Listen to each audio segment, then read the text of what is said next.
சமீபத்தில் நீங்கள் சொல்கிற மாதிரி ஏகப்பட்ட விஷயங்கள் நடக்குது. சட்டம் ஒழுங்கு சீர்குலைக்கிற மாதிரியே நிறைய விஷயங்கள் பார்க்குறோம். நான் என்ன சொல்கிறேன்னா, இந்த டிஜிபியை நியமிக்காததுக்கான பிரச்சனைன்னு சொல்ல வரல, இதுவும் ஒரு பிரச்சனைங்கிற, இதுவும் ஒரு காரணம்.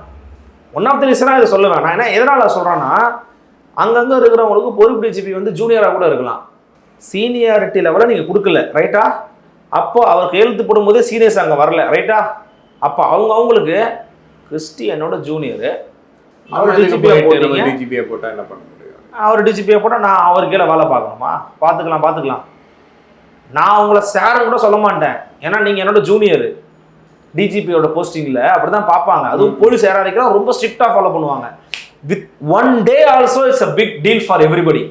ஆனால் இப்போ நீங்கள் நிரந்தர டிஜிபிக்கும் பொறுப்பு டிஜிபிக்குமே வந்து அந்த அதிகாரத்தில் இது இருக்குமா சார்? சமரசம் இருக்கு. நான் என்ன கேட்குறேன்னா, அதிகாரம் மற்ற விஷயம்லாம் வந்து ரொம்ப டெக்னிக்கலாக போகும் சார்.